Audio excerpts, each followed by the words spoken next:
Okay, well, morning everybody. I'm Jen and I am Contract and Project Manager at the National Literacy Community Fund for the Scotland Directorate. As Peter mentioned, I actually weirdly left Vaslan with Peter 4 years ago this week. So strangely coincided time-wise. As a social enterprise development officer for 4 years with TSI. So a bit of background knowledge of the TSI network myself as well. I asked Peter if I could get a bit of time at your meeting this morning because I wanted to get a chat with you guys as the funding officers within or around about funded sustainability within the TSI network, because we are in the process of launching our new grant holder support offer in the Scotland Directorate. I say in the process of launching, we've kind of been soft launching since the back end of last year. We've just not really been shouting about it yet. So basically, we are for 2022 going through a test and learn approach to how we support grant holders with capacity building and learning over this year. So we kind of launched this. I came into post at the start of December last year, and we're slowly rolling this out over the sort of Q4, Q1. That's the dream anyway. We get going over the summer and we'll see what it's like trying some new approaches to grant holder support. So how did we get here? We are currently in portfolio development at the moment, so we've got a bit of slack time. We attempted to go into portfolio development in 2020, but it's pandemic just really messes up trying to do portfolio development, so we had to put the brakes on that. We did what we referred to as a transitional portfolio review at the back end of 2020, and I was part of that team, and we basically just tweaked our existing portfolio to make it of more use to grant holders during lockdown. So we reduced the size of our grants down to what we refer to as our medium grant programs, but we pulled our community-led up to 200 to make it more usable. We discovered that smaller, quicker grants were more useful to organisations at that point.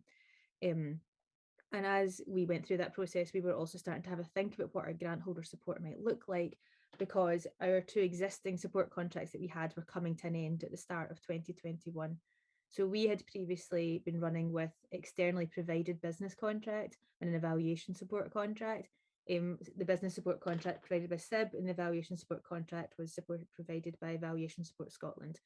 So those were two externally supported contracts. Funding officers would basically just make a referral via myself to those contracts, well, to the evaluation one anyway, sorry. And ESS or SIB would take them away and do their work with them. So it was quite a sort of black and white model we had. Those were our two offers and that was it. And those both came to an end last year, and we did some review of that, because why would you not evaluate your evaluation contracts? We love this sort of stuff in the fund. So we did some nice reflection on both those contracts, and we learned some really useful stuff off the back of that, which we took with us into this grant holder support working group that we created sort of January 2021, which I was a part of when I was in our knowledge and learning team. So we started to scope out and develop recommendations for what grant holder support could look like in the future. So this is based off the reflections from those two previous contracts. What a lot of that reflection came from engaging directly with grant holders who had support through those contracts. So we really wanted to learn what was useful about it, what wasn't useful about it, what could we have done better, how could we have made it a better experience for them, all the good stuff where we do the learning. So we really used the learning we got out of that to underpin this new approach. And we undertook, off the back of that learning, we then tested it again with another cohort of organisations. So we took that learning and did some more to test ideas of what we'd learned out of the evaluations and test ideas of where we're going from there. So we worked with, we did 2 groups of awards for all, 2 groups for medium, 2 groups of large, to try and get like a really nice spread of who we spoke to, and intentionally tried to talk to a mixture of people who had and hadn't accessed support as well, to learn a bit about why those who hadn't as well. So what we really wanted to do was create an offer that was more flexible, more accessible for grant holders, and a more internally driven offer. So one of the big things that came out of it was that grant holders wanted more autonomy if they were going to access an external supported provider. They wanted to choose who it was themselves. They wanted more flexibility around about that. And we also wanted to provide more opportunities for our smaller grant holders to be able to access support. So traditionally, the support we provided were for our mediums, so our community-led, our improving lives, and sometimes into our large improving lives as well. And our smaller grant holders really weren't seeing the same volume of support from us. And Awards for All is our bread and butter when it comes to our customer base. That's our largest volume, but they're also the majority of organisations in Scotland. And I'm a bit militant in this topic because I came from a TSI, and I know that the wee guys are the people we should be helping the most. So what did we want to create? We wanted an offer that was open to all grant holders, no matter size and grant programme. We wanted to create multiple entry points to learning and support at a range of scales. So the offer we had was quite, here's a consultant, they're going to come and fix you. See you later. What we want now is actually, what do you need? What can we help with? What's useful to you? It might be that a consultant coming and fixing you is exactly what you need, but it might be something else as well. And we want to support that. We're also really aware that there is a huge learning and capacity building offer already out in the sector in Scotland, and it is not our job to reinvent the wheel and try and layer something on top of the existing network. So we want to encourage and support people to access what's already out there as well. So we want an offer that enables grant holders who wish to engage in learning capacity building to do so, but in an autonomous way. So what they do, how they do it, who they do it with. And we also want to take a more strengths-based approach to supporting grant holders to develop their organisation's needs. So our contract-based approach unintentionally could be quite deficit based. So we're identifying issues within an organisation. Was there a governance issue? Was there business planning a bit ski with? Was it a financial planning issue? So we wanted to be a much more open conversation. Actually, some of it might be there's a need, but also somewhere they might go, do you know, we've identified a gap. We'd be really interested to do some learning around about that. And it's also an offer that we want the whole directorate to be involved with. So previously our contracts, there was two of them. I managed one, a funding manager managed the other, and we just kind of got on with it. And our funding officers didn't have a lot of involvement with it, and we've tried to break this offer open so that our entire funding team, and in fact our entire staff, because I've got roped everybody into this, are part of the offer and are aware of the offer and are sharing it as well. So, it didn't move forward. Here we go. So what is the offer? So our new grant holder support offer, which, as I've said already, is a test and learn. So this is not forever. This is just for 2022. So don't worry if there's bits you don't like, because it's not forever, and you can tell me and we'll use it as learning. It's a menu of opportunities we've tried to create. So that there's different opportunities at different scales for different levels of intervention, different needs. And what I will say is that what we're really encouraging with funding officers is that the first port of call should always be the TSI.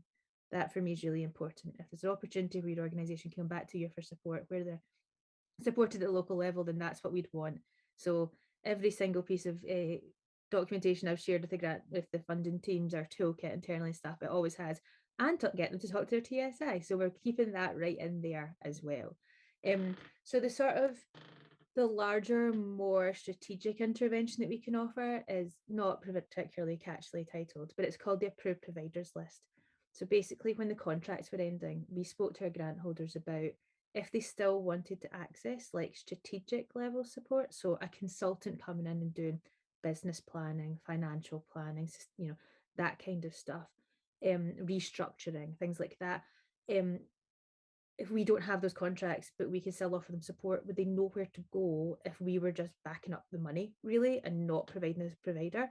And they kind of said, not really. We kind of know a few folk, but we don't know who's good and who's not, and we don't want to go out and get somebody and they're not right for us, or they're not. We're really happy to choose, but could you help us choose? So we needed to find a middle ground between these are the people you're going to and good luck. So we found this kind of middle ground. It's the approved providers list. So what we've done is we've created a framework, and we invited consultants from across Scotland who work with third sector organisations to join this framework. So being a framework, they're not contracted to us at all. The consultants that are on this list, they're basically just sitting on a list. They've been through due diligence with our procurement team. So we have a level of comfort in them, which is what our grant holders were looking for, was that we could share with them a group of people that we took comfort in, that we knew could provide good value service to them and good quality service to them within a third sector setting. And then basically they can use that as a starter for 10 if they're looking for support. So they can use that list, we can share that list with them. It gives them some information about the organisation, it gives them information on the important stuff like what are the actual services they provide, how much does it cost per day, how much does one of their workshops cost. So it's very, very upfront with the grant holder about what those costs will be as well. So it's really useful to them when they start having conversations. The other point about that is that relationship sits with the grant holder and the consultant. The lottery is not involved in that relationship. So that's the really big shift in that piece of work for us, is we no longer do that brokerage between them. They'll go out and find that for themselves, and we'll support that through their grant once they make a decision who they want to work with, which is a bit of a leap of faith for everybody involved, I think. Certainly the consultants on the list are interested to see how this year goes, I think it's safe to say. And we're still, as you'd imagine, ironing out how that operates exactly. But we have a fairly clear pathway of, we have a conversation with the grant holder, they talk to us that they need some more strategic support. We don't ever send that list out to them, just let them get on with it. We always support them to have a conversation about it, and then they can go away and do their homework and who they want to have a chat with and take it from there. And then they come back to us as to who they want to work with, and then through the magic of grant management, the money will get to them to support that. But they will pay it themselves, they will hold the relationship with the consultant. So we're trying to push that autonomy onto them, that they manage that themselves. The second thing we have is our grant holder support toolkit. So this is effectively at the moment just a sway document, which is full of like useful links to existing support out in the sector. So each section is sort of sectioned up into sort of everything you think about around about capacity building. I will say again, the TSI network is mentioned in several sections of, you can talk to your TSI about this, just to make sure that's in there and keep that in people's heads as well about a place for support. We are at the moment going through branding with that toolkit. Everything is exceptionally slow when you're corporate. So that's sitting with branding just now. At the moment, our funding officers can make use of that and share information out, but we can't share the toolkit directly with grant holders. But by the end of this month, we will be able to share that directly with grant holders. So, if you're talking to a grant holder about their learning, or there's something that particularly HR or something, go, well, have a look in the toolkit. There's a big bit about there about what SCV are doing around about HR just now, so it's things like that. So the next thing that we'll be offering is a calendar of training opportunities over the summer. So this is based off of the feedback we've had from our grant holders about specific learning that'd be useful to them coming out the back end of what we hope is the end of the pandemic, for what they're needing in terms of moving forward as organisations. So we will be delivering training through 3 external expert providers around about sustainability and financial planning, leadership, and I say service redesign, but really not more broadly about getting into space and thinking about the future and what your organisation looks like and how you're going to strategically plan towards that. Because that's something that a lot of organisations have been talking to us about, is that actually they've had to change their sales quite significantly during lockdown, and now they're at a point where they have to think about what the future is going to look like. So we'd like to create some sort of facilitated space to help organisations think about that. Watch this space. I'm getting the contracts signed off this week, hopefully, for those contracts, and I'll be able to start advertising that training soon. So that will be open to all National Lottery Community Fund grant holders. They can access those training opportunities. And I think that'll run sort of June to October time, those training opportunities. We're also going to be running peer learning sessions as well, which hopefully might be able to do some in real life at this point, but we might be doing some online as well, so that our grant holders that are all over Scotland can engage in them. And they'll mostly be on sort of internally driven topics that we are seeing coming up, whether it's something that funding officers are saying to me, this theme just keeps coming through decision making, we're seeing loads of this, or here's a specific issue we're seeing coming in through grant management, or even hearing from our grant holders directly about stuff, and keeping an ear to the ground of what's happening out in the world. So we did one last year around about supporting carers organisations, and we brought them all together, and basically we co-produced it with the organisations. They told us what their issues were at the moment. We collated them all together and went, are these the right issues to discuss? And they agreed them, and we created a facilitated space for that. It was a really nice opportunity to bring groups together. And in that case, we actually did it in conjunction with the Robertson Trust. So we did it with our mutual grant holders. So we're hoping to do a bit more of that kind of thing. We've been talking to some other funders about that as well. And they'll be sort of more throughout the year scattered, as I get the opportunity to try and do them in amongst everything else. And then the other thing, obviously, is we're just encouraging our grant holders to think about learning and capacity needs during application and during grant management. So from the outset, is there stuff you're seeing out in the sector that you're interested in, you'd like support with to access? It could be that there's training that another provider in the world is doing, and we can cover those costs for an organisation to access that training. We have the approved providers list, but if somebody has a consultant or an organisation they specifically want to work with, we can probably support that as well, even though they're not on the approved providers list.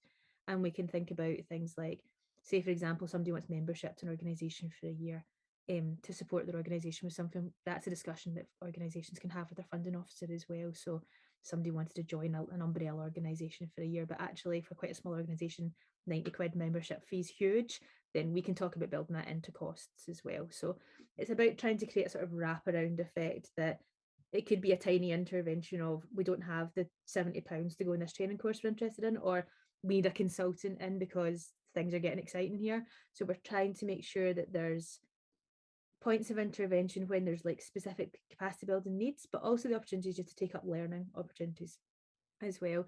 And this is really about supporting the sector to develop their own capacity and their learning as well. So what's the pathway to it? I've kind of been through this already a wee bit about the providers list. So that's really about a conversation with their funding officer, which, you know, obviously we encourage that already working in place. Our funding officers have quite good relationships with their organisations and they're having conversations with them. So we're just sort of adding to that conversation a bit more about organisations learning capacity building, whether that be during assessment or whether during application assessment or whether that's during grant management as well. And as I said earlier, grant holders will pay for their own support directly through their grant, and that will be organised as to how that happens with their funding officer as well. And as I mentioned earlier, we can support requests that are not on the approved providers list or are not our training as well. So the grant holder training, that'll be coming out through comms and engagement. We're working with them to promote that. So that'll be coming out through our, I said social media platforms, but I'm told it's digital. I'm very old. I have to call it digital now. So that'll be coming out through our digitals. I'm so old. Through our grant holder newsletter. So we've already popped a wee bit in the grant holder newsletter, but I'll intend to do a bit more in that, and hopefully also pushing stuff out to you guys as well to make you aware of what's happening. Funding officers can be highlighting it during training opportunities to grant holders as well, and signposting, and also encouraging grant holders to identify external training opportunities that might be useful to them as well. So as I mentioned, for example, if they saw something in their TSI that had a cost against it and they were struggling to pay that, we could talk to them about whether we could support that through their grant as well. And then the toolkit will be an online resource, which will be sitting on our blog, because the website's the website and we can't get the link on there. But we will be going out through the blog probably, which is not, it's Dream Home, but it'll do for just now. And also through funding officers sharing that, and we'll make that publicly available so that folk can see it as well.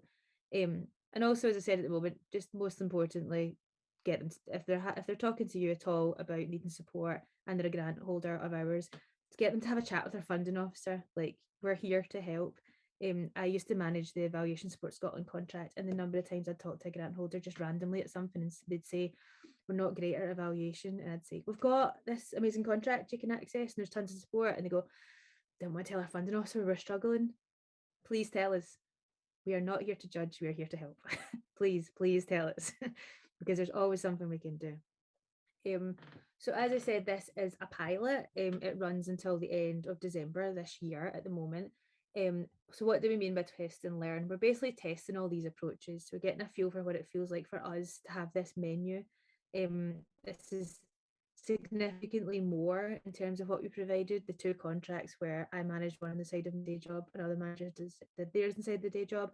I'm managing this just alone on my own for this year. So it's taken up, it's becoming a bit of a bigger thing in the office. So we want to see, is this a good use of our time? Is this a good way of doing things? Does this work for our grant holders? Is it enough? Is it too much? Is it too complicated? Is it not complicated enough? So we are buddying up with the knowledge and learning team internally, and they are going to do an evaluation of this. So they're going to evaluate what this has looked like for us as an organisation, what it's looked like for our grant holders, and also what it's looked like for TSI networks, the consultants we're working with. We're wanting to get everybody's views on what we think this has looked like and how we think it's worked, and if we're going to go forward. Like, we're not going to fall off a cliff here. In 2023, there will be some kind of grant holder support offer from the lottery, but we're spending a bit of time thinking what that'll look like, so it chimes in nicely with portfolio starting up next year as well.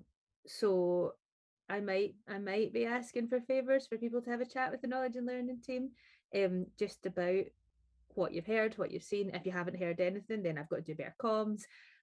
So yeah, we're trying to make sure that absolutely everybody's engaged in this, and that we're learning as we go. I'll never really leave the knowledge and learning team. And then this will be used to develop, so learning from this over this year will be used to develop a longer term set of recommendations for grant holder support. And I think that is me. Is that too fast, too long, Peter? I realise that's a very whistle stop tour, and I live this day and night, so it's in my head. But if anybody's got any questions or any comments, I'm just going to stop sharing my screen. Can you see me again? technology so much. So yeah, that is a bit of a whistle stop tour, but we're rolling this out. There will be more comms coming out over the next few months, as I have. It's been a sort of building a wall of menu. I'm having to have a more tangible offer so I can put it out into the world, because you see at the moment there's a lot of moving parts, and it's just making them all tangible enough that we can share it. And we're getting to that point now where we've got something to share. So that's where we're at just now with this. If anybody wants to talk to me more about it outside of this, I'm more than happy for Peter to share the presentation and my contact details. Really happy to have a chat with anyone that wants to discuss it more. Sally, more than happy to have a chat if you want to discuss it more. That's what I'm really just here for. That grant holder support is my life right now. Thought leaving the TSI capacity building days were over, but apparently not. So yeah, anything at all. I'll also be at the gathering. I'm going to do a session on grant holder support at the gathering. So if you want to catch me there as well to discuss it more, I'll definitely be there on the 16th, but I'll probably get roped in on the 15th. So I'll probably be there both days, one way or another, if anybody wants more of a chat, and maybe to hear it in a bit wider context with our offer at the moment as well. So thank you. Thank you very much, Jen. Angela, you've got your hand up. Yep. Hi. Thanks for that, Jen. I'm just wondering the menu of offers that you can support grant holders with. Are you able to share a bit more in depth with each of those options, so that when we are talking to groups who are looking to go to funders, you know, if they're maybe swayed between 3 different funders, then we can almost sell that extra product to them, if you like. Is that something that you're able to share with us going forward? Yeah, I have never thought about it that way around. Yeah, the only reason I don't have more detail at the moment is I'm genuinely waiting for the training providers to sign their contracts so that we can then start the training calendar up. So I don't have that specific detail as to what those offers are going to look like just yet. I think the first piece of learning we've had is that when you're in an organization of this size, everything goes much more slowly than you anticipate it's going to go. And Ja will no doubt also say the same. But yes, I'm hoping that I'll have something that I can share that you guys could use. I'm also aware that we're trying not to reinvent the wheel, because we know that Robertson are doing loads, we know that Cora are doing loads, and we're trying to align that a little bit, especially for our mutual grant holders. You know, us, Cora and Robertson, if you've got a grant with one, you've probably got a grant with others. So we're trying to see where we can align that offer a bit more as well. But yes, I will try and get something together. That's a really good point that you guys can have, because I know what it's like. You know that when those contracts were available, when the contracts that we had previously started, I still worked in the TSI, and we didn't really know anything about them. And then again, that's the first I'd heard of them, to be honest. Well, that was when I got asked if I would contract manage it when I arrived in my new job, and I was like, I'm a TSI development officer, I've never heard of this. So that's why I'm on an absolute mission to make sure that this is out in the world and that you guys are aware of it, because I'm messaging Peter going, did you know this offer exists? Start telling people about it. So yeah, I want to make sure we should get this as much as possible, and I will no doubt have to put it through branding before I get it to you, but I will make sure we get something, and I'll probably put it out through Peter, and Peter will get it out to the network. Okay, thank you. No bother. Yeah, any other questions? Tarek, yeah, we just don't call it Funder Plus in the lottery, but it is effectively the same. The Scotland Directorate, we don't call it Funder Plus. We've decided to go for the longest title possible with grant holder support. Some call it Funder Plus, some call it grant holder plus. We've gone for grant holder support. It's just what we've called it for the minute. We've been heavily inspired by Lloyd's Foundation down south. They're the dream offer. That's what we'd like to work towards. But we're doing it in a lottery way.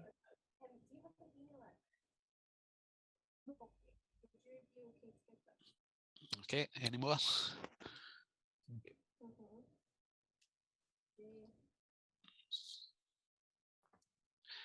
No, and yeah, what I'll do is when I send the link to the recording now, I'll send both Jack and Jen's contact details.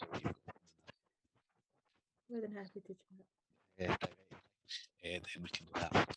So Jen mentioned sort of the portfolio review that's happening a lot at the moment, and Jago is part of that team. So I'll just pass over to you. Yes, hello everyone. Let me just go through the usual technology rigmarole. Let's see if this works. Can you guys see that? Perfect, thank you very much. All right, so so my name is Rongosalves. I work for the lottery. Normally, I am I'm a funding officer for South Lanarkshire, well, Lanarkshire, but mostly South Lanarkshire. But at the moment, I'm seconded to the portfolio development team.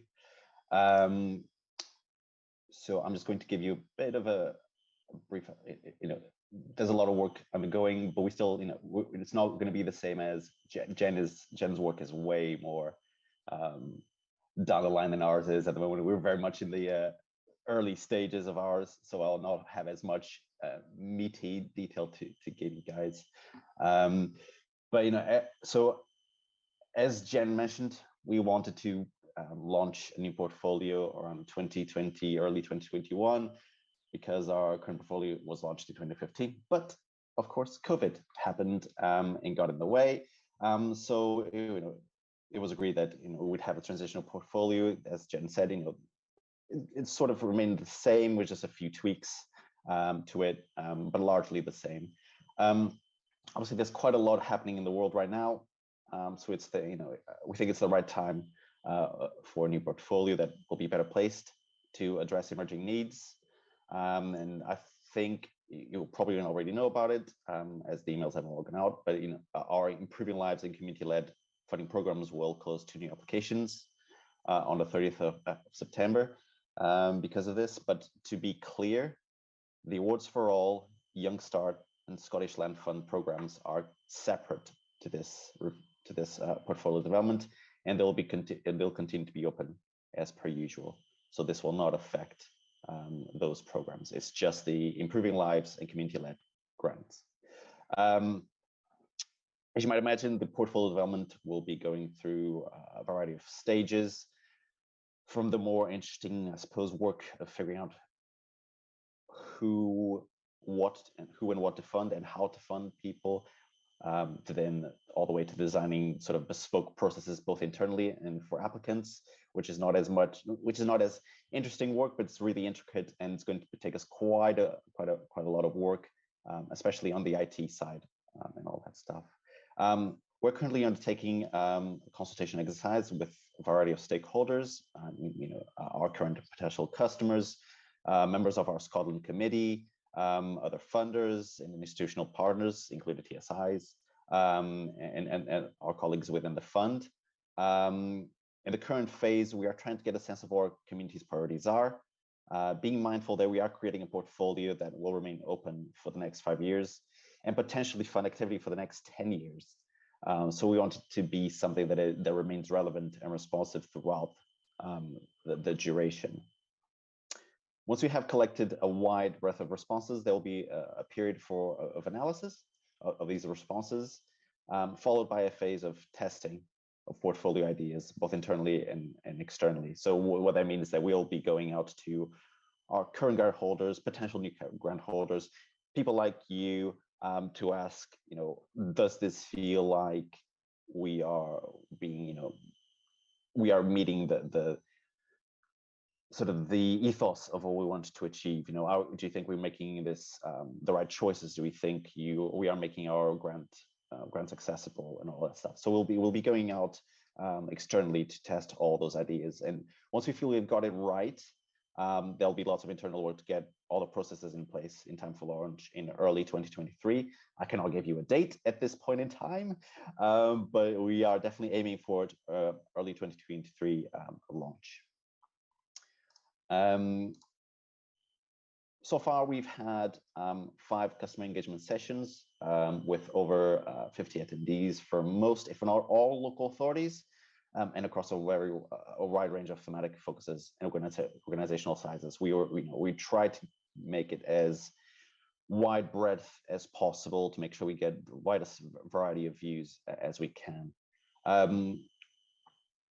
we have reviewed the current funding programs, including the very useful feedback session we had with TSI, with the TSI focus group back in February, sort of identified trends, things that didn't work so well, or, sort of issues and questions that sort of pop up when you see some sort of trends in funding, kinds of things people, rather thematic focuses people, how much people are applying for, all that stuff. So we need to, we analyzed we're analyzed and still analyzing all of that to make sure that we the next funding offer is as relevant as possible. We've spoken to various of our National Lottery Scotland committee members, as well as staff from partners, although there's more consultation to come. So you'll probably, some of you will probably be roped into giving us some feedback at one point or another. So because we want to ensure that we're not duplicating effort, but also we want to make sure that we are addressing unmet need. We're very keen to find those organizations and people that have been left behind, perhaps, in our previous portfolio, or who have been most underserved. So we're very, very keen to identify those. From our consultation so far, I don't think this will come as a surprise to any of you, but we have identified some of the themes. There'll be more, but we'd spend a session just talking about that. So some of the themes that have popped up are obviously mental health issues, regardless of age group. It's also been noted that it will take some time for many of these issues to become sort of fully manifest, and therefore it's necessary to keep a long-term view in terms of funding, because some of these issues will only pop up later down the line. Poverty and impact of increase in cost of living are, of course, a huge concern at the moment. And of course, it will also have negative impacts across various demographics and create or exacerbate associated issues such as poor mental health. This will be this will probably pop up in every single time that we have consultation exercise. Groups need funding that is flexible, that allows them to adapt to an evolving landscape, but also that is long-term, to give them that stability that they need to focus on delivering the good work that they're doing, rather than having to be chasing funding constantly. Perhaps one of the newer things, because of COVID, is that the new groups set up during lockdown, when standards were perhaps a bit relaxed, are now struggling with governance, and they're starting to feel the pinch in terms of being able to access funding, because funding is not as easy to come by, perhaps, for these organizations as it was during the pandemic. Furthermore, some well-established groups whose provision sort of expanded beyond their core provision during the pandemic are sort of now stuck, because they created this expectation that they're going to be really responsive to a variety of different needs in the community, but also they no longer have the funding to be able to make good on those. So some of them are having to make some really hard decisions on their next steps. There's a group of stakeholders that it'd be really valuable for us to get views out of, but by very nature, it's very hard for us to identify and get in touch with, and that's the groups that never applied to us before. But there are really good reasons to try and talk to these groups. We need to understand whether they have not applied to us because they don't see us as the right funder for them, and we need to understand why that is, because we want to be funders for pretty much everyone, and whether we are putting barriers up that they are finding hard to overcome. So one of the things that I wanted to do in this call is that I wanted to ask, since you're some of the best placed people to identify these groups, would you guys be able to help? Is this something that you would be able to help us with? Due to GDPR, we can all just start going out and asking and sort of proactively asking people for their feedback. So I'm wondering whether if we put together a survey, perhaps you could disseminate it on our behalf, or perhaps you can organize sessions and feedback to us. We'll be very happy to take any ideas from you. It's just that we don't know what we don't know, and you guys are there in the front line talking to groups that we've never spoken to before. So we just want to ask whether that's something that you might be able to do for us. So yeah, this is the team. So Anya is the sort of the leader of the group, and then we got 4 other people, including myself. We're would be very happy for you to send us emails to our inbox or get in touch with us separately. I'm very happy for my email to be sort of given out. So I just want please ask away any questions you might have. I realize that there's still quite a lot of detail that you might want, but at this stage it's too early. But equally, if we could just have a quick discussion about whether you guys think you could help identifying those groups that might not have applied for us before, that'd be great. Thank you very much.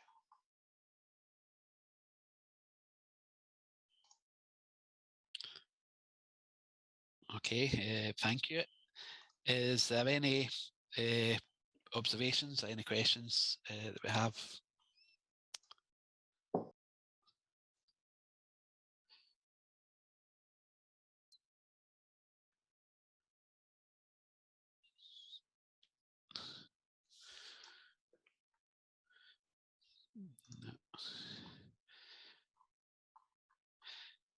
I think in terms of the groups that have sort of never applied before, I think from a VASLAN point of view anyway, if there was a survey put together or something, we could send that out to our members and to groups that we know of.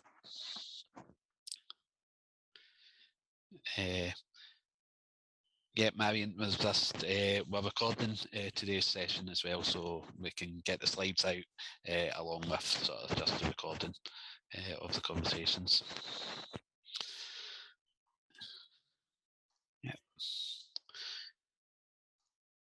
Okay, so I just want to ask, is it, would it be best? What would you prefer? Would you prefer if we perhaps put the survey together and you can disseminate, or whether you want to sort of organize sessions? It's whatever works best for you, and what do you think, and how you think you'll get better interaction, I suppose, or better engagement from these groups.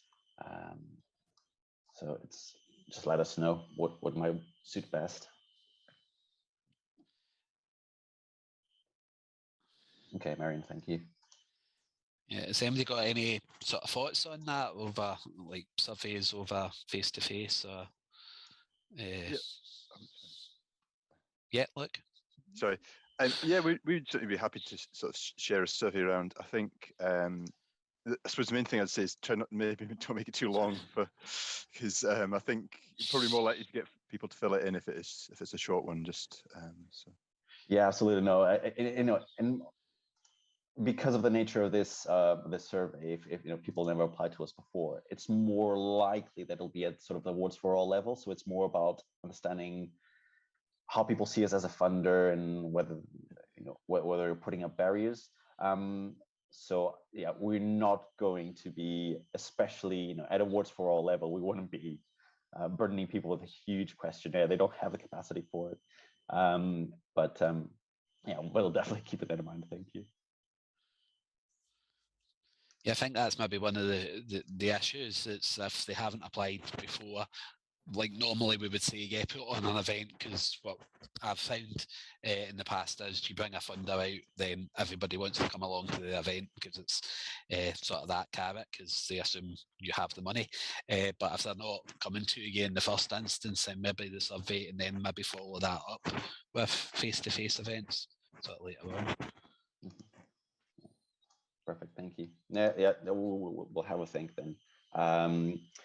Because and again, we don't know how many people out there might not have applied to us yet. But that's going to be part of the fun, is figuring out how many responses we get as well. Yeah. Okay, is there any other comments or questions or observations that anybody has?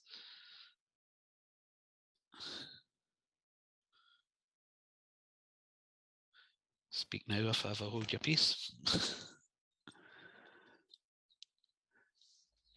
No. Okay, well, I just want to thank again. Sorry, question is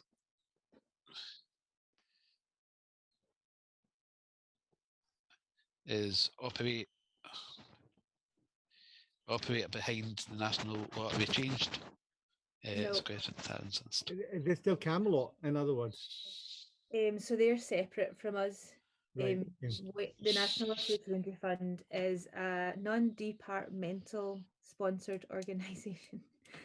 So we're non-departmental from Westminster. We're set completely separate from the National Lottery, as in the Camelot. I believe Camelot have lost the contract and it will be changing over, but I think it's actually another 2 years before that contract change occurs. Way above our pay grade. Yeah.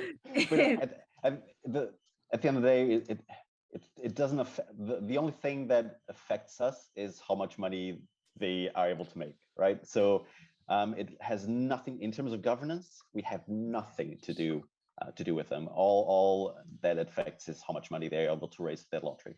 That's all it is. Yeah. I'll make the joke. They don't know the numbers for Saturday. Come I on. thought that's what I happened when you wanted to got get. No, I thought when you got to lottery that was you, but no. So just keep playing it and there'll be more money for communities and Please. groups, basically. Please keep playing the lottery. Every time I'm in a supermarket and I see someone buying a ticket, genuinely in my head I'm like, thanks. Every time I'm like, thank you for a wee tiny percentage of that ticket. But no, everything's still standard procedure at the lottery. We're still non-departmental. So we've got somebody else. Okay. Yeah, So, well, thanks, good. Jen and Joel, for your time. your contribution. We will pass on sort of your contact details, and if there's anything else that you want to engage with the network through, then just let us know, and we can get that out to the mailing list. Feel free, if you've got somewhere else to go, then we'll not be offended. But if you want to stay for the rest of the meeting, then that's fine. Okay, So thank you very much. Love you and leave you. Thanks very much for your time. See you later. Bye. Bye. Thank you, guys. All right.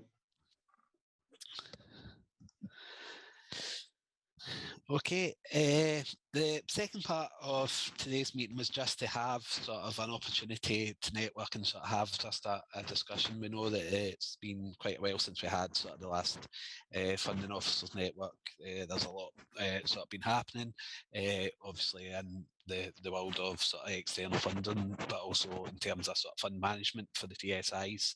I'm not sure if anybody else was involved in sort of the Community Mental Health and Wellbeing Fund and getting that out. I've seen a couple of faces cringing at that, the mention of that. I know it was quite an intense piece of work, but it was just to open it up to see is there anything else sort of you want on the agenda for meetings, sort of put out of the call for honours, if anybody wants to be involved in sort of facilitating the network going forward, or whether we're okay with virtual meetings going forward, or maybe a hybrid between sort of virtual and face-to-face. I know that the restrictions of is eased, but we are within sort of our office are still being cautious about the number of people that we can get in sort of face-to-face, just in terms of distancing and being aware that the pandemic is all but over, but there's still sort of high case rates. So it was to give people sort of an open forum just to have that conversation.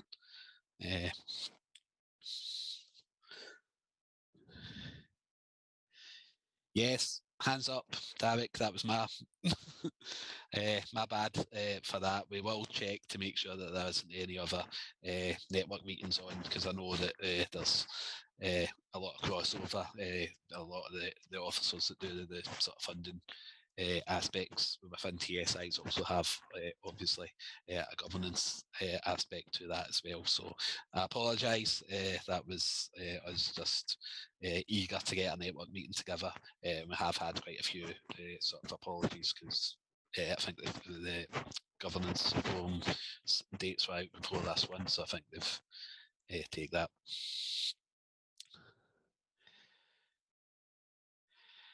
I think in the past we met quarterly from it. I think but we can look at that if we know that we're all busy people, so we could do fewer, we could do more, if that's what's in.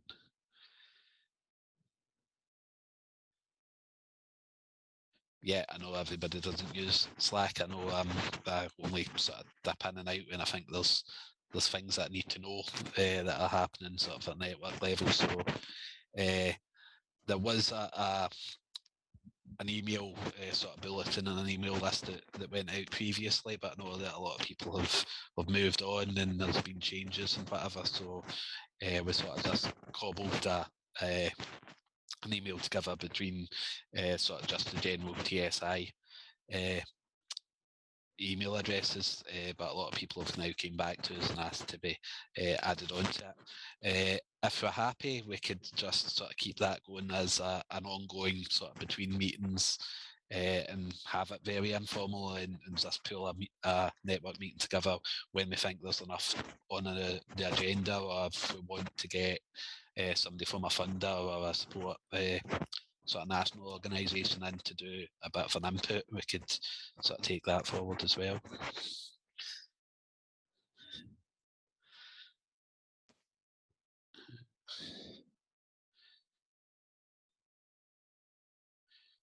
Yeah, totally a mixture of online and face-to-face.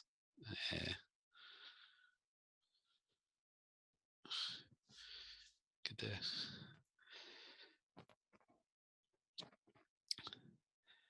any other sort of observations or anything anybody wants to say?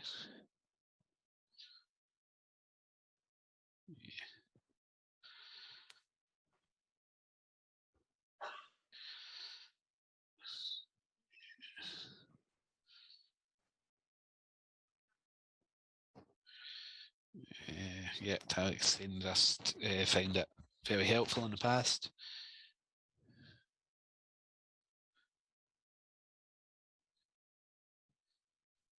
And the previous contact from it went well. Yeah, look. Yeah, just I suppose just to echo that as well. Just I think I certainly found that really helpful. Just hearing from lottery there. Just again, I think there's a lot of changes and with funding and stuff at the moment. So I think it's really helpful, and also just to hear what the other TSIs are doing, like particularly with things like obviously recently we've had the Community Mental Health and Wellbeing Fund, which has been great, but it's also been a bit of a steep learning curve on that. So it's definitely helpful to have a contact point where, with personally, I would find that helpful. So. Yeah, Marion. Hi, thank you. Yeah, I'm totally new in post. I just started on the 1st of April, and it's a new role for the Highland TSI.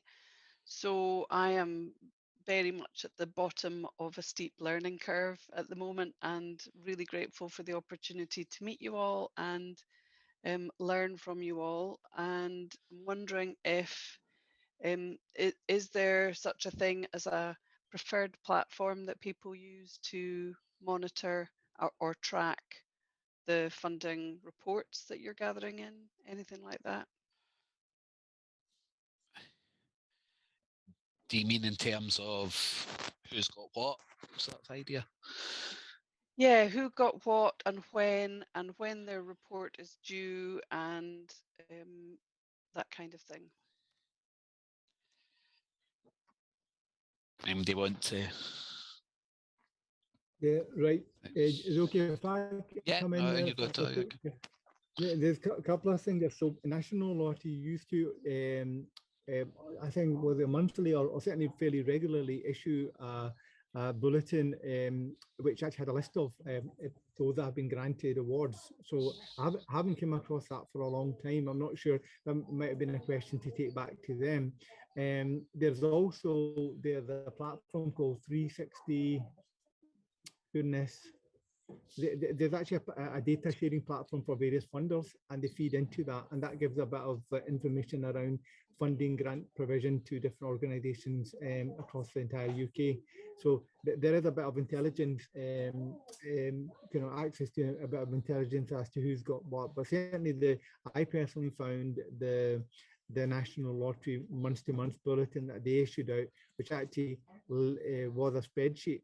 As a matter of fact, they would issue this out. You had a link, you open up the spreadsheet, you can do a research on different areas, you can see who's been awarded what. So that's quite a useful thing, but I haven't seen that. So Marion, I don't know if that's the kind of thing that you think is that the type of information you're thinking of? Are you talking about awards that are available for people to apply to? Because I'm talking about tracking awards that have been distributed to organizations. No, I'm referring to actual successful applications or declines and things like that. So outcomes of Right. applications, basically. So National Lottery used to always produce a spreadsheet for their various grant programs. Okay, right. Well, that's So interesting. maybe a wee question going back to them, but there is actually a platform out there. Goodness, is it called 360 Giving or something? Yeah, like I put that? it in the Now, link. I put is it in the chat there. is that what it is? Yeah, yeah, brilliant. Yeah. Brilliant. Oh, that's And great. Thank Grant Nav, 60 Giving is one. I don't think it's maybe as up to date, so it can take a bit of time, just because like Tarek says, I think they pull all the information, all the data that the funders provide, and then update it. Yeah, the lottery did provide sort of the spreadsheet, and I know I used to get that directly from our sort of funding officers, so it might be worth contacting them. I know if you go onto the lottery website, sort of under the news section, they have sort of press releases as well, and sort of monthly they have that sort of an update. Most funders do that. I don't want to turn this into a sales pitch in terms of Salesforce, but we've within our Salesforce platform, we've got something that we can sort of track that, so that if we've had an intervention with an organisation who has been successful, we can track that back, and it gives us a report on how much sort of external funding has came into the area in any given time, and we can sort of take that down to sort of locality level as well. Yeah, that sounds good. I'm interested in being able to keep a closer eye on who's benefiting and also what marketing they've brought in as a result of that. So yes, I go, but if something already exists, up for using that. Yeah, absolutely. Yeah, Angela.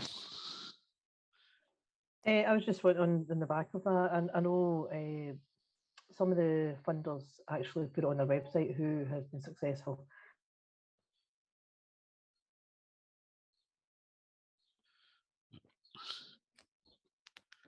And how much they got. So, and I think it's probably been a good 7 or 8 months since I last looked at that. So hopefully that's still there. It'd be good if others done that, but a lot of them do put on their you know. I know there's some a lot of wind farm money down here in South Carrick area, and quite often on Facebook you see a sort of bi-monthly post coming up on who was all successful. So for us, it's just keeping an eye out across, dipping into websites or following certain funders on Facebook, and it pops up now and again. That's the only thing I'm aware of for that. But you mentioned the community mental health money fund that we are.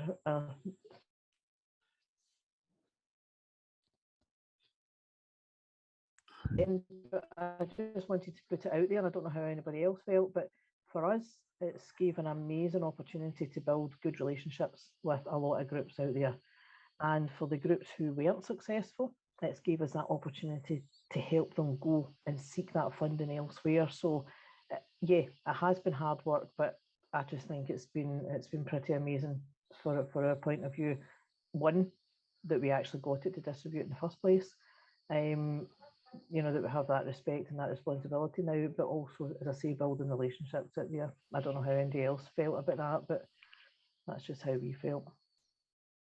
Angela, could I ask you a question if that's okay? Yep. Yeah, so you mentioned it was hard work, and I think a lot of colleagues here that were involved in the kind of design and delivery of that of the community mental wellbeing fund certainly found it exciting, but certainly labor intensive in terms of trying to put the program together and delivering it. But could I learn a bit more from your own experience in terms of those areas that were particularly quite challenging in actually, if you like, packaging it together and delivering it? Would you be able to share that? I think the biggest thing was the timescale for the first round, because the money basically had to hit the bank account for March, and 3-4 months to get that facilitated was pretty hard going, especially at Christmas time when there's a lot of other stuff. I think the second round, hopefully we are getting it, is going to give us a lot more time to breathe and to facilitate that. So that was the biggest thing. I think it was the volume of applications made us also aware of the need out there. I mean, we decided to do an expression of interest first out into the community. We created a steering group which included the local authority and the health and social care, etc. So there was about 12 people in the steering group who designed the process along with us. But when we first put it out, the first round of applications that came in was 4 times the amount of money we actually had. And it was heartbreaking to then whittle that down. And sometimes people were still hitting the criteria, but you had to say no. It had to be so it was trying to find who met the criteria the most, even though a lot of them did meet the criteria.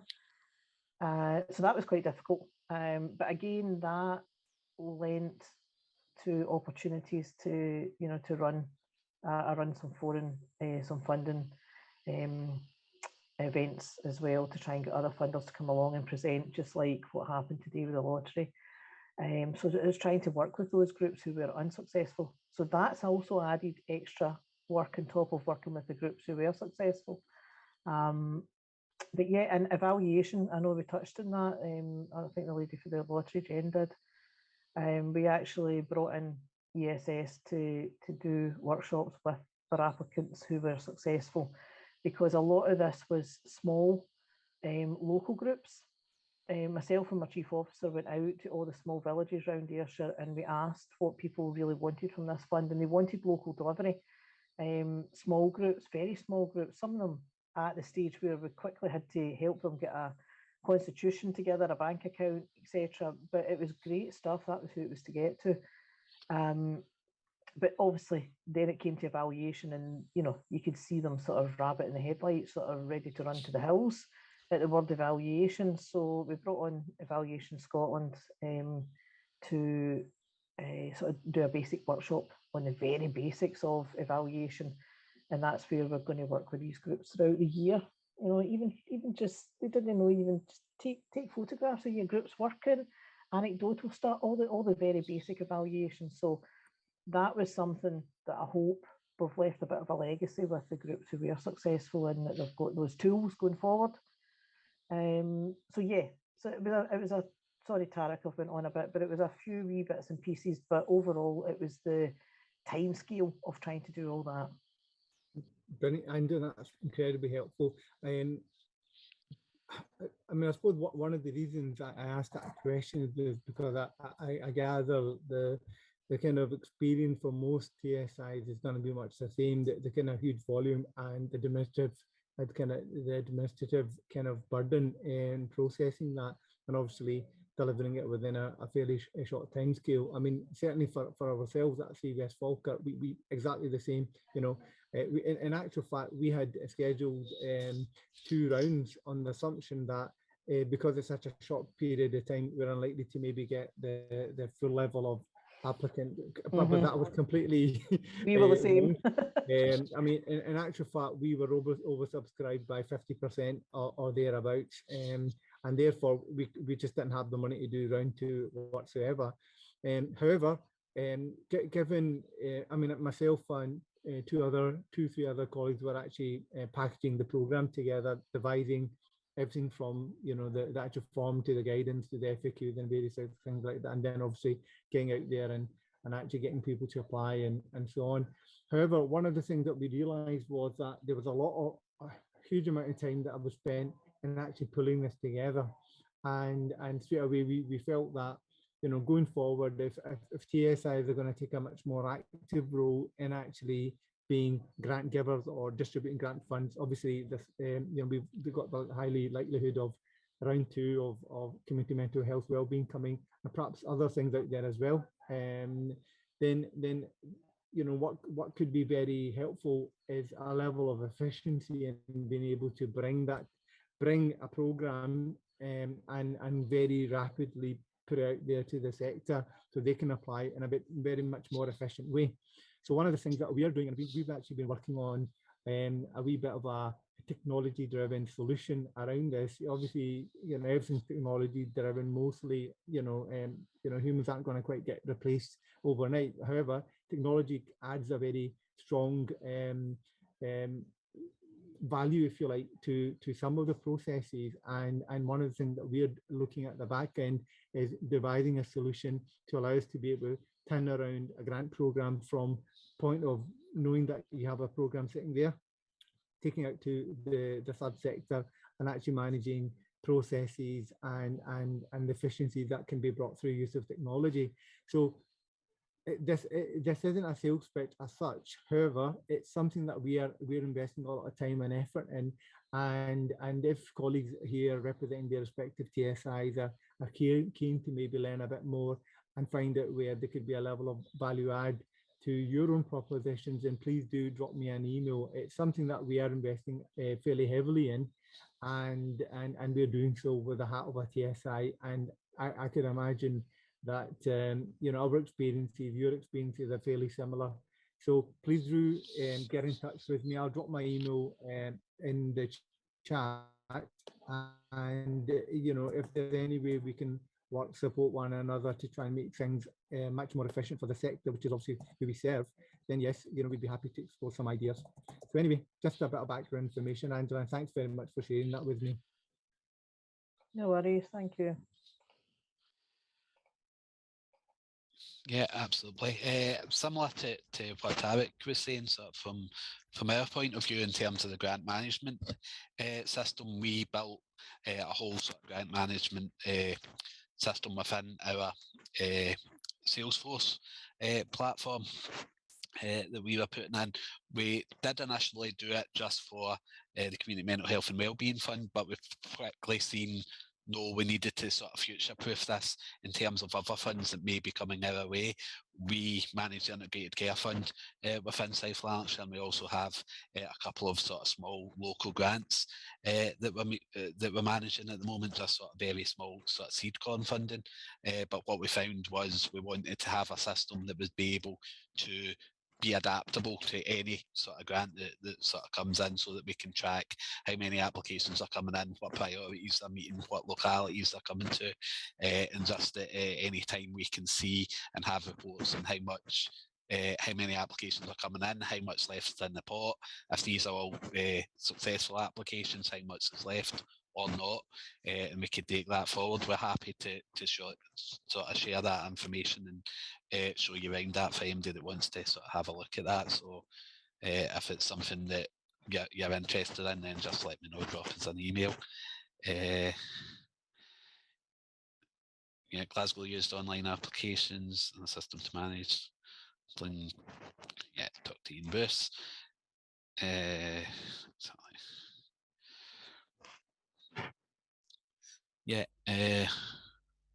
Marion, you.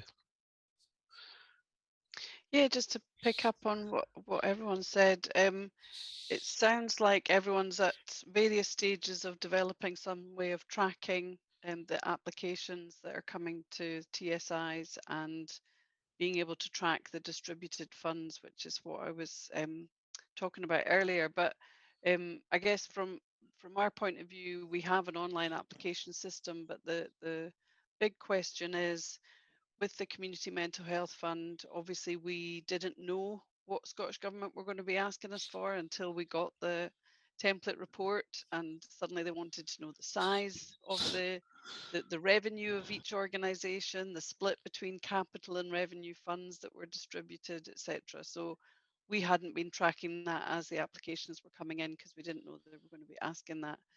But going forward, we would like to be able to develop something that will anticipate a lot of those questions, so that we can start assessing every organisation that is applying for money, so that we've got that information going forward about what size of organisation are they, what kind of delivery they're providing, etc.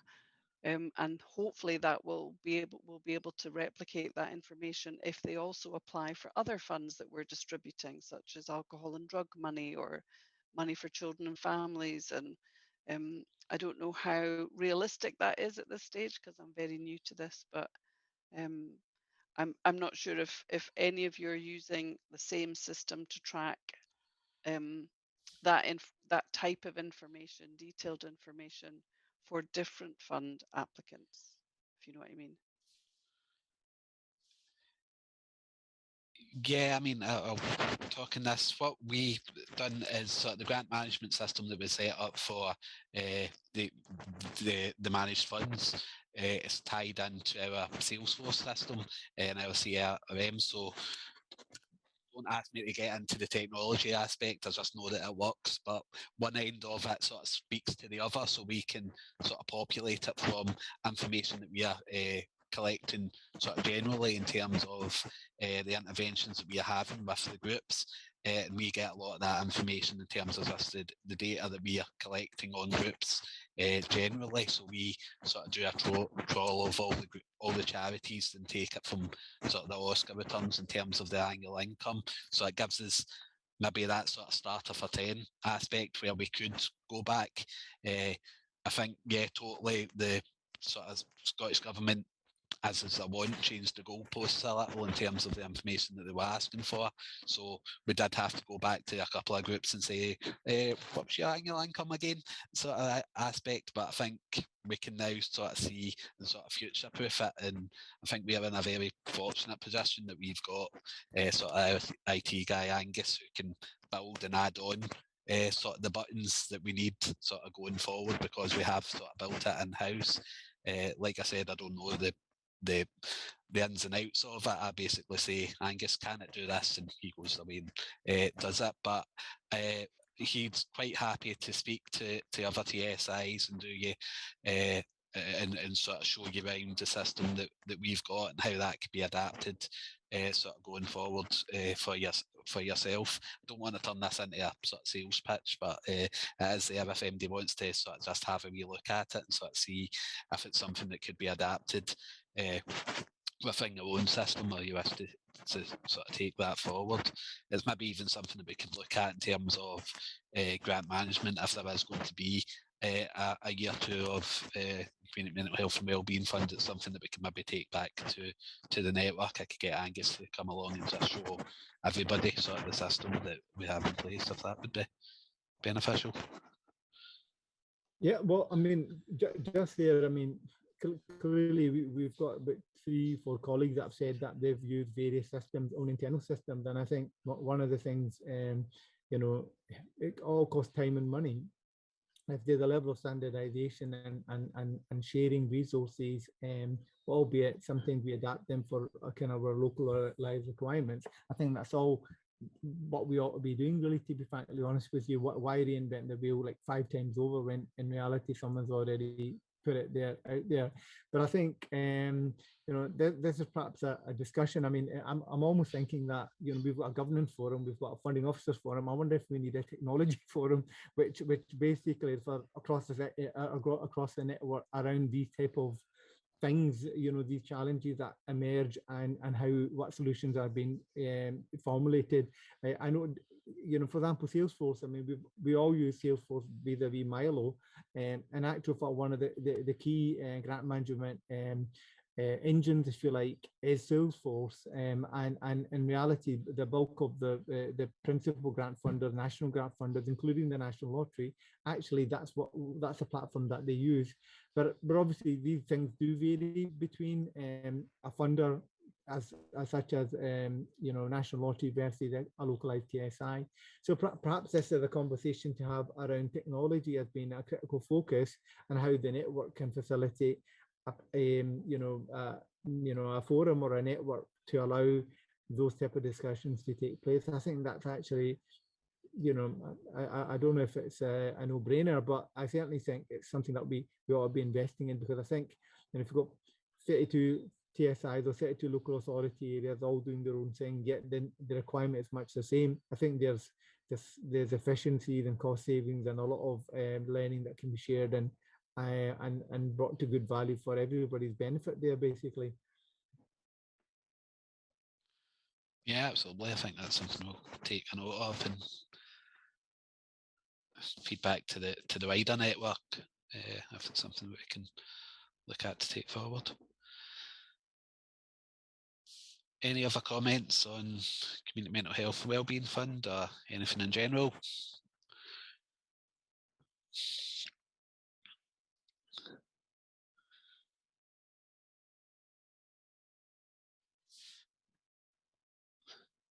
Yeah, I seen just in the chat, apologies, I can't remember who was saying it, just about sort of ongoing sort of capacity building and training for ourselves as funding officers. I know that there was, sort of prior to the pandemic, there was money going about from, I think it was the Robertson Trust and leftover VAS money in terms of the nuts and bolts sort of training that was put together. I know that was meant to be going online. I don't have much information about sort of where that is or what happened with that. Sally, I think you're going to inform us.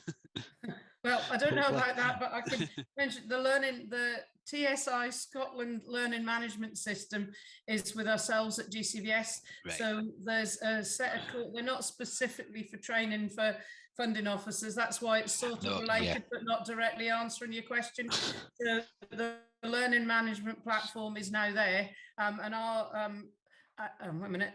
Information, I was trying to think of Andy's title. Andy, our IT man's what I always call him, has emailed out to all of the TSIs that are interested in being part of the learning management system, and some of them are already on and engaging with it. And there's a certain, what happened was there was some training for folk to try and put some materials up, but it was all proving quite difficult. So there has been some courses purchased already. So they're not specifically for funding officers, but the learning platform itself is actually there and ready for TSIs to use. And as I say, some of them already are. If there are folk that are not aware of that, or the message hasn't got to the right person in their TSI, then get in touch and Andy can help get that set up. So that's not for funding officers specifically. I don't know about that bit, but that's about the platform. Right, fantastic. I think that was sort of where we were at the start of the pandemic. The platform is going to be set up, and then sort of modules or whatever we're going to be put on that. So I think that's maybe where we are at the moment, sort of going forward. Okay. Right, is there any other comments anybody wants to add? And it was just to say, just sort of GDPR, whatever, and is everybody okay that we just sort of CC everybody in the network into it, so that we've got everybody else's sort of contact details, so that if you want to make contact with on anything in specific that we spoke about today, then we can sort of keep that going. Fantastic. Okay, if there's nothing else, then we 40 minutes early than what we had planned. Don't need to go back to the office, but you can't stay here. So I want to thank everybody for coming along. We'll be in touch just in terms of pulling something together in terms of another network going forward. If anybody wants to be involved in that or wants to take the facilitation on, then I'm more than happy, just get in contact.